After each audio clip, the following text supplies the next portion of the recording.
We are about a week into what I consider to be the biggest strategy change of the year for Madden 21, Madden Ultimate Team. This AP change changes the entire one-step meta. No longer will you see 4 one-steps on the field because one step is now 6 points. Today I'm going to be telling you what I consider to be the best abilities that you need to put on your team to be ready for the new meta, which is Madden Ultimate Team. Let's get into the video. So first, let's look at these patch notes. We see that special teams points have gone from 2 to 3 AP, so you'll be able to get the clutch, and you'll be able to get focus on your kicker. Offense ability points. QB playmaker is now 10 points. I think it was 7 before. Playmaker on halfback, receivers, and tight ends are now 6 points across the board. I think it was already 6 points for receivers. Route tech has gone up +1 for all archetypes, and that's a big deal for receivers. We'll talk about that in a little bit. One step ahead now goes from 3 AP to now 6. They have doubled one step ahead, and with 15 points, that means you can only get 2 one step ahead on your team. That's a big deal. Deep route KO +1, that's not really a big deal. Medium route +1, acrobat +1, not a big deal when you're adding an extra 3 points. Lurker is -1, but no one really uses lurker for middle or outside linebackers because linebackers are basically trash. Lurker for free safeties and strong safeties are now +1. So it looks like what they're trying to do is make linebackers more like usable in the game by giving them the lurker ability, which gives you those animations. That's pretty cool to see. I like that. Inside stuff is -1. That's nice. No outshotters is -1. That's actually, so what they're trying to do with this right now is make linebackers more useful by lowering the AP points on them. And that's actually nice to see because linebackers are basically useless in this game. I still don't think that they'll take over having those strong safeties and free safeties in your team, but I like to see that they're trying to fix some of the things that we're complaining about, right? Edge threat elite, -1 to all archetypes. This is the same thing. They're trying to make those outside linebackers more usable in this game. Enforcer, -1, big deal. Big deal because you're going to see a lot of people start using those enforcers. So off gate, what you can see that Madden's trying to do, they're trying to get rid of the blitzes, right? And so instead of fixing the blitz, which is what we would hope they would do, and leave the one step or at least bump one step up by maybe 4 or 5 instead of all the way to 6, instead of just fixing the blitz that we all know people are using, they made the meta change by changing the AP. Whatever, we know that to be Madden. Let's get into some of these abilities and how I think you should use them and which ones I think are going to be the best for your team. So here we are in Madden Ultimate Team. This is my actual team right now, and I'm going to show you guys how I've set up my team and kind of the offense that I like to run. I think there's only 2 good quarterbacks that you need, an improviser or a field general. And the reason why I think you need these quarterbacks is because if you're going to pass, you absolutely need gunslinger, and hot route master is a must at this point in the game. You can come up with a lot of great one-play touchdowns, a lot of coverage beaters and man beaters with this hot route master. I think it's just, you have to have these 2 abilities on your quarterback if you're going to pass. If you're not passing, you want to tote that thing, maybe you don't absolutely need them. But Rich Gannon is my field general, and I have him on my team right now just to show you guys how cheap the AP is. Gunslinger is going to be 3 on him as well, and it was also 3 on my improviser, but hot route master only is 2 AP, so you get 1 extra AP back, which you can kind of use for whatever you want. This is how I have Rich Gannon set up when I use him, but instead of using 6 AP with an improviser, I'm using 5 for hot route master and gunslinger. Now, for offense, there's a few things that I think you absolutely need with the addition of these extra 3 AP points. You need to go ahead and for your offensive lineman, just go ahead and put edge protector on them. I know it sucks against normal pass rushers, but if you're going to have those additional edge threats, because that's what Madden's trying to do, is make the linebackers a more useful position. I see more people putting on edge threats and edge threat elites on their rushers, so you need a good edge protector. Now there's some other things you could put on here if you're going to be like a runner. Maybe you want to put nasty streak, but I just don't think it's worth the 2 AP. So I have edge protector for that particular reason on both my left and right tackle. Now you're probably looking at my Joe Thomas like, why you have him in? There's way better left tackles. I think Joe Thomas is going to get an Ultimate Legend really soon, so I just have him all the way powered up just to be ready for when his card comes out. But that's not why we're here. We're here because you need to put edge protector on both your right and left tackle. Now, what you can do if you want to save that 1 AP for whatever reason, you can put it on 1 left tackle or right tackle, and then you can just double team the backside, which should neglect the edge threat on the defensive side. So you could technically have 1 and just double team the backside whenever you're passing. Now this will give up some holes for user rushes in your offense, but just be mindful of that. Now I don't have it on Darren Waller right now, but I think the best passing abilities for you guys who want to pass that ball right now is going to go ahead and put either a route tech or a matchup nightmare on your tight end. Matchup nightmare is basically a route tech with your tight end, but it only works against linebackers. This also works when you have a free safety come down to be a linebacker. It's going to work on that. So if anybody is running that 3-3-5 wide and they're manning up, they're going from that 3-3-5 to 3-3-5 wide, and they have linebackers covering your tight ends, nightmare matchup is basically route tech against those inside linebackers. Now, if they switch over to a safety or a corner comes on, it's not going to work as well, but that's going to change your opponent's defense because he can't man up your tight end with the linebacker. And if he does, he's going to have to basically double him because, you know, you have matchup nightmare. I think matchup nightmare is definitely a must on your tight end if you're trying to just destroy man coverage. Now, if you find yourself going up against a lot of zone coverages, to me, I really do like the mid, in, and out elites on my tight end, mainly because those are the routes that I'm normally running with them. I'm normally running either like a 10 to 20 yard route in the middle of the field or on the outside of the field with my tight end. Now, short route is going to go, I believe, 0 to 10. And then mid is going to be 10 to 20. And then your deep is going to be 25 or 20, anything deeper than that. Okay. So mid is going to be right at that first down marker, a little bit past it. And it's going to be outside the numbers, inside the numbers. I love having this on my tight ends if I'm facing a lot of zone coverage, but I think matchup nightmare is well worth it if you're going up against a lot of man. Now, with that being said, I don't have it on there because I use most of my receivers. You absolutely need a route tech. If you don't have one, go get you a route runner, go get Marvin Harrison, go get Isaac Bruce, get you a route runner and go ahead and get that route tech for 3 AP. The reason why this is so important to me is because now that one step is 6 AP, you can only have 2 1 steps, but you can technically have 2 or 3 route techs on your squad, which is going to make your opponent just not run man at all because route tech destroys man coverage. They're going to force them into zone. So just having one route tech on your team changes your opponent's defense. And I have 2. So Stephon Diggs is also a route tech on my team. He's a route runner, so he gets the 3 AP for route tech. So I have Stephon Diggs on one side, Isaac Bruce on the other side, and then I have Randy Moss on the backside when he has a deep in elite. This is going to be for my post routes. I run a lot of post routes because when you run cover 2 or when you run man, the post routes get away from man very well. So Randy Moss is going to be my backside receiver, and he's going to be pulling away, making sure those safeties stay high. And basically what this is going to do is just make sure that if Randy touches the ball, he has a better chance of actually catching it because he has that deep route elite on him.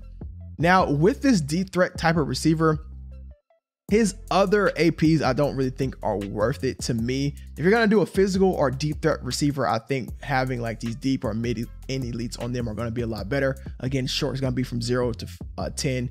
Mid is going to be from 10 to 20, and deep is going to be everything after that, right? I personally write post routes. I think post routes work the best on these type of receivers, whether it's a deep threat receiver or a physical receiver. I think those just work the best. They tend to beat man a lot better, especially when you're getting that release on the inside and running that post away from them. These are also a lot faster receivers. So you see Randy Moss on my team is 98. If you have like a Scary Terry, he's going to be 99, so forth, so forth. They're going to pull away from defenders well. So that's why I have a deep and elite on him. And that's basically how my offense is set up. I did take off my Alvin Kamara. He used to have backfield mismatch. I don't think that's necessary anymore with the receivers that I have. And basically my offense is set up to pass and be able to create space and have time in the pocket, right? That doesn't mean I don't run. I run a lot actually, but I don't need APs on my offensive lineman or on my running back. You just need to have good stick skills for that. That's all you really need to run the ball well. Really good stick skills. You don't need to put anything on your running back.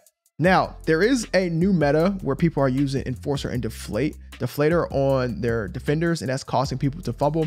Just go ahead and switch over to like conservative when you run the ball, or you should have 3 really good running backs. There's no reason for you not to have 3 good running backs at this point in the game unless you just started. Whenever my bow gets tired, I sub in Alvin Kamara, or I sub in Barry Sanders, depending on what I'm doing. Now, let's say you don't have 3 running backs and you're still fumbling, right?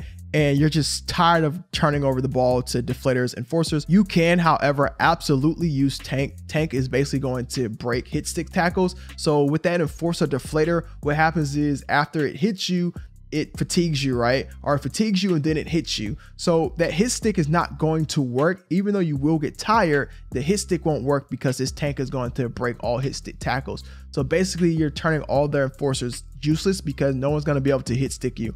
This is going to be good on like Herschel Walker. Bo Jackson doesn't get it right now, but this is a really good way to combat the actual enforcer deflator meta that's going on right now. Is just to go ahead and use tank and play on conservative. Now that we've kind of talked about the best abilities that I think you should have on offense, let's go ahead and talk about defense, my favorite side of the field. Defense is where it changed the most because most people were just running man with 4 one-steps on the field, which basically turned the game into a blitz happy frenzy, and it made Madden almost impossible to play or just dumb to play. There was no strategic strategies going on at all. It was just basically 3-3-5 wide, blitz, A gap, one step, press everywhere you went. Now that you can only have 2 one-steps on the field at a time, it becomes a little more strategy. Still not the best, just a little bit more. Okay, so what do you need right now, in my personal opinion, is at least 1 edge threat. Because they made edge threat elite a little bit cheaper, you can now get an edge threat elite for just 1 extra AP, then you can actually get edge threat. Now you don't need 2, but I definitely think you need 1. Most people I think are going to come out with offensive alignment chems on them just to combat that, because now we have extra AP. But you see that I actually have 2 just in case you're slacking on the other end. I have 2 edge threats. I'm actually thinking about taking 1 off and having Derek Thomas be my edge threat elite, and then moving 3 AP over to another defender. So what you're gonna see a lot of people actually do now is, of course, on your run support safeties, they're gonna run deflator. Basically, deflator fatigues your ball carrier on non-conservative tackles, meaning hit sticks, basically. This works kind of weird because it deflates, or this one actually triggers before the actual enforcer. So you get fatigued and then you get hit stick, which is causing people to fumble. So they'll double up, they'll go deflator and then they'll go enforcer at the same time. That's only 4 AP. And they'll put those on their middle safeties. There are people who playing that middle box. That way on run plays, they're coming down and they're hitting basically your running back, causing you to fumble. We already talked about how to defeat that. I think it's a good meta.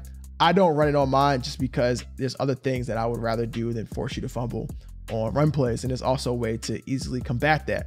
What I like to run are going back to the acrobat and the short route KOs. So I run a lot of acrobats and short route KOs. Now you don't have to run this. You can run medium or deep route KOs. But the reason why I run this is because you'll see that you'll get improved knockouts versus man coverage, but it also gives you a little boost when that route is thrown. So a lot of times you'll see the animation for the knockout happen, but the acrobat also kicks in and I'll get interceptions off of that as well. So I've been running a lot of acrobat and short route KO. Now another really good chem that you can use that's not going to be your deep route or medium route KOs, I think is going to be bench press. When we first started, bench press was just 1 AP. Now with the addition of those extra 3 APs, you can get more bench presses on your team. I like the bench press meta coming back to fatigue your receivers, especially with those route runners. If you fatigue route runners, they don't tend to create that same separation. So when you pair acrobat with bench press on a fatigued receiver, you will get better jams off the line and you'll also get better animations on interceptions. That's just how I've seen a lot of people get a lot of picks. So either right now you're going to go for the I want to create fumbles meta, or I'm going to get more picks meta with the bench press and the short route or deep route KOs. That's basically what I've been running, and it's been working like a charm. The reason why I'm still technically running man is because the mixture of man and zone works very well this year in Madden. You can bag a lot of routes by just going 3-3-5 wide, bench pressing, fatiguing receivers, and then putting zones behind them to make their routes, like throw them off their routes. And with the addition of the actual edge threats, you're making sure that the quarterback doesn't have a ton of time in the pocket because you're getting those good animations off the line to get sacks. So a few months ago or whenever, Madden tried to release a zone coverage update patch where zone coverage is supposed to be better, but in essence it's still kind of broken. And even if it was better, you would think that like mid-zone KO and deep in KO would be great abilities to add on, but they just don't work that well. I think if you're gonna play with your safeties, deflator enforcer is a really good way to go. If not, then I actually like to go ahead and put like short or medium route KOs on them as well, but they're kind of expensive. You'll see here on a zone safety, deflator is 3. So you're gonna wanna get those good run support safeties, which is your Jamal Adams, Derwin James safeties in that box.